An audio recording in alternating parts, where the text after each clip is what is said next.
Se risquer dans le monde des jeux vidéo, ça n'est pas forcément une partie de rigolade. Pour Alexandre, c'est même souvent une question de vie ou de mort.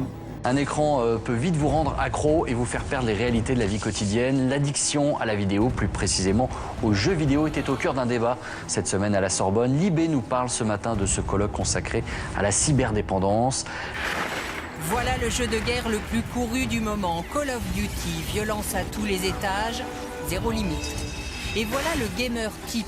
3 à 4 heures par jour quand on travaille, c'est beaucoup. Alors pour garder une vie sociale, il faut choisir des jeux de plus en plus réalistes et dans lesquels il est de plus en plus facile de s'immerger. Enzo et Jimmy sont de gros joueurs. Dès la sortie des cours, ils s'installent à la console. En fait, personne ne sait vraiment si les jeux vidéo ça provoque davantage de violence dans la vraie vie ou pas et si ça peut déclencher des actes de barbarie. Ce qui est sûr en tout cas, c'est que les médias, eux, ils voient les jeux vidéo de façon pathologique.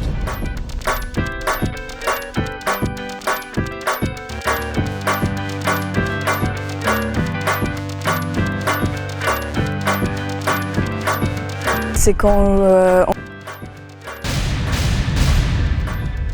on regarde quelqu'un jouer ou qu'on joue nous-mêmes en ligne, et qu'on filme en direct.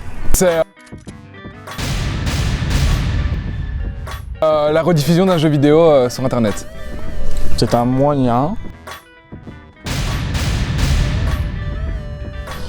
qu'ont des personnes de montrer leur jeu en live.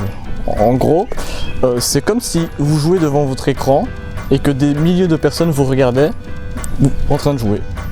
Qui diffusent ça par rapport à ceux qui diffusent ça sur une plateforme telle Twitch, YouTube par exemple. Il y a d'autres personnes qui peuvent venir voir la vidéo de cette personne et réagir, écrire des commentaires et du coup ça fonctionne super bien parce qu'il y a plein de gens qui sont intéressés par ça. Ils filment leur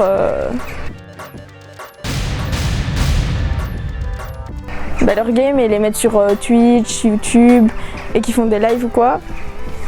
Et il y en a qui gagnent de l'argent, il y en a non. Je stream quelquefois.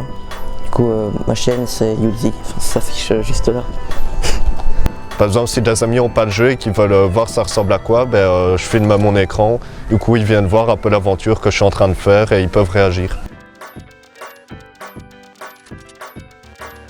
Oui, alors le jeu en ligne, en fait, quand on s'investit, donc quand on va dans une partie rejoindre des gens, ils ont besoin de nous dans cette partie, donc on doit rester jusqu'à la fin, les aider. Par exemple, si on va dans une partie où on doit attaquer un château avec notre équipe, si on quitte au milieu de la partie, ça va pas aller parce qu'on laisse notre équipe sans nous, quoi. Du coup, ils ont un désavantage par rapport à l'autre.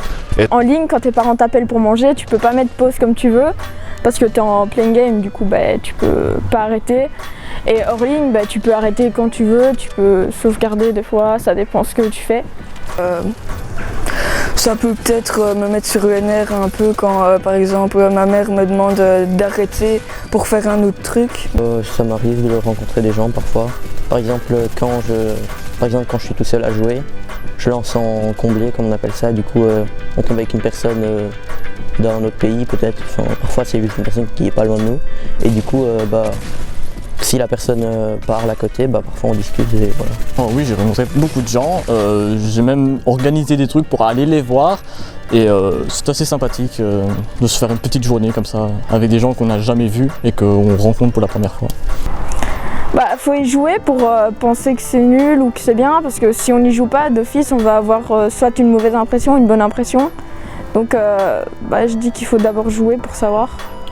Ça m'apporte du plaisir, c'est un passe-temps aussi.